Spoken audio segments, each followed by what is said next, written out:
Max.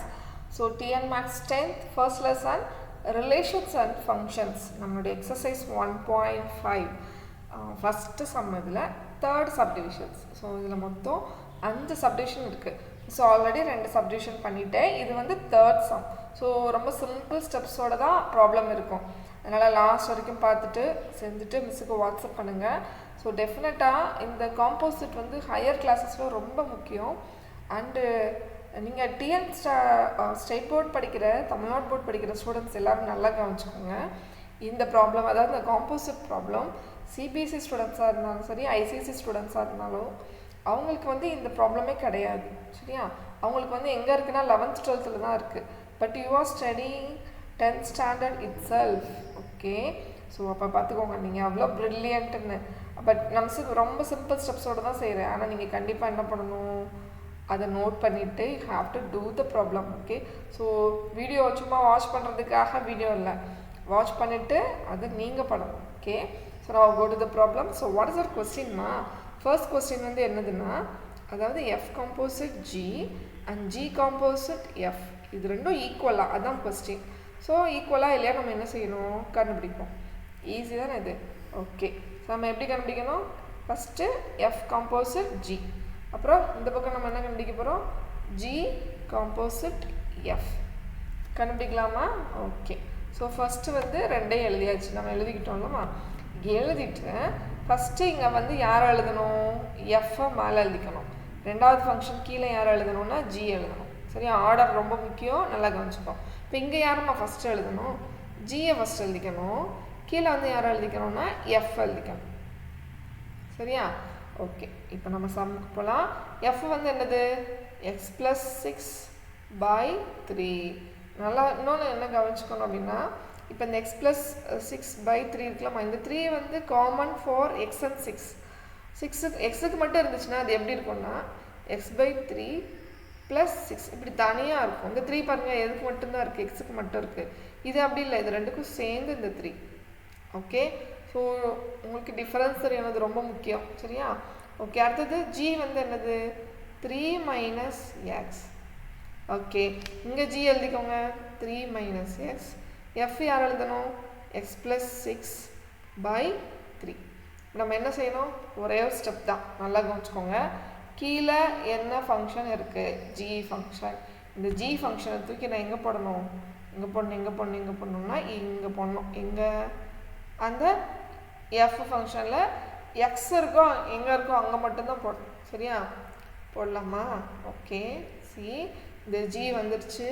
So G வந்து எங்கே போட போகிறோம், எக்ஸோட பிளேஸ். ஸோ ஃபஸ்ட்டு எக்ஸ் இருக்கிறனால அங்கே மட்டும் 3 - x போட்டோன்னா மீதியெல்லாம் அங்கே தான் இருக்கும். மேலே பாருங்கள், மேலே என்ன ஃபங்க்ஷன் இருக்கோ, சாரி இப்படி தான் இருக்குது, கொஞ்சம் கொலாப்ஸ் ஆகிடுச்சு இல்லைம்மா. இது சிம்பிளிஃபை பண்ணால் என்னம்மா வரும், இங்கே இதுவும் நம்பர்ஸ். ஸோ 9 வருமா, 9 - x / 3. இது வந்து யார், F composite G. Okay, is that understand? புரியுதா உங்களுக்கு? 9x - 3. ஓகே, ஸோ இப்போ பாருங்கள், இந்த பக்கம் யாரை கண்டுபிடிக்க போகிறோம், ஜி காம்போசிட் எஃப் கண்டுபிடிக்கணும். என்ன சொல்லியிருக்கேன், கீழே என்ன ஃபங்க்ஷன் இருக்கோ அதை எடுத்துகிட்டு போயிட்டு இங்கே எக்ஸோட பிளேஸில் போட்டணும். ஓகே, ஸோ அப்போ 3 அங்கே தான் இருக்கும், மைனஸ் அங்கே தான் இருக்கும். எக்ஸ் வந்தோடனே இந்த கீழே உள்ள ஃபங்க்ஷனை போடணுன்னா இப்போ ப்ராக்கெட் போட்டுக்கலாம்.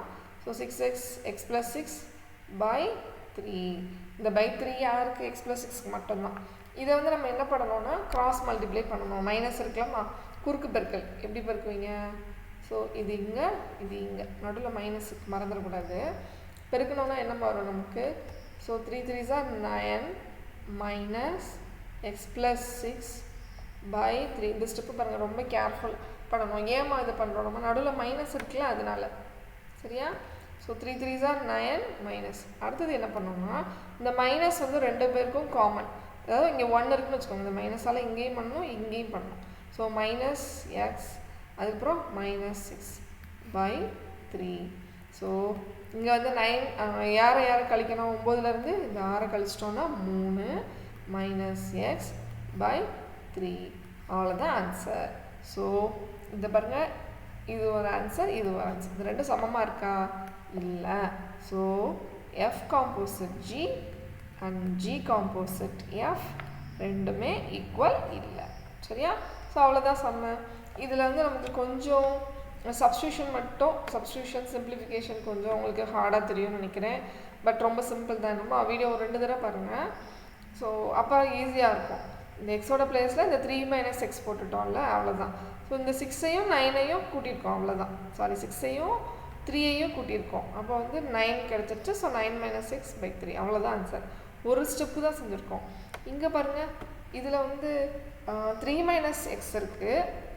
அதில் வந்து நம்ம யாரை போட்டிருக்கோம் அப்படின்னா இந்த x + 6/3. ஸோ இதை தூக்கிட்டு வந்து நம்ம மேலே எக்ஸோட பிளேஸில் போட்டிருக்கேன். ஆனால் அதுக்கு முன்னாடி மைனஸ் இருக்குது.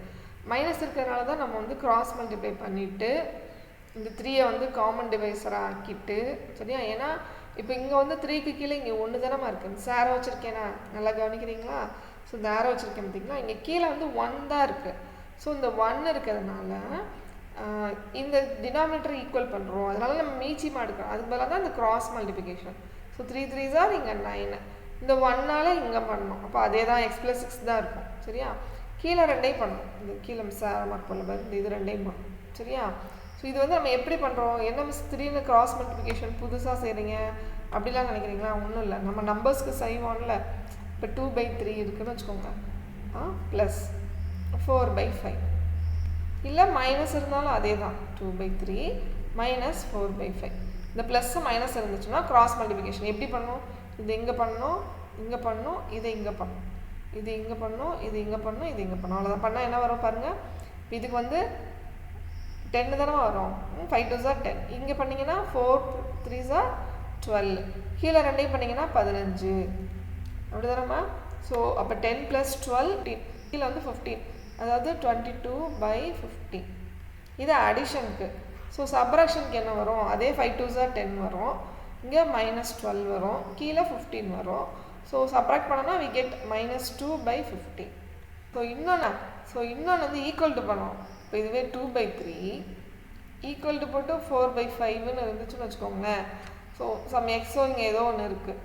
இப்போ என்ன மிஸ் பண்ணுவீங்க? இங்கே ஈக்குவல் டு சைன் தானே, அப்போயே நீங்கள் கிராஸ் மல்டிப்ளை பண்ணுறீங்க அப்படின்னு சில பேர் டவுட் கேட்குறீங்கல்ல. ஸோ அது வந்து என்னென்னா ஒன்றும் இல்லை. இந்த 5 இங்கே போயிடும் மல்டிப்ளையா, இந்த 3 இங்கே வரும். திருப்பி இந்த 3 இந்த 5 மல்டிப்ளை பண்ணக்கூடாது. அது 5 வந்து அந்த இடத்துக்கே போயிடும். இங்கே ஓடி வந்ததுல 2x பக்கத்தில் இந்த 5 இங்கே வந்துடும். இந்த 4 வந்து இங்கே தான் இருக்கும். இந்த 3 இங்கே வந்துடும். ஓகே. ஆனால் இங்கே டினாமினேட்டர் எங்கேயும் போகாது, இங்கே தான் இருக்கும். இது 2ஐயும் மல்டிப்ளை பண்ணிட்டா we get 15. Okay. So I hope you all understand. So plus minus and equal to cross மல்டிப்ளிகேஷன்னா so you have to know the difference. கீழே வந்து இது 2ஐயும் மல்டிப்ளை பண்ணுறோம், அது மீச்சியமாக எடுக்கிறது. சரியா? ஈக்குவல் டு வரையிலலாம் மீச்சியமாக எடுக்கக்கூடாதுமா.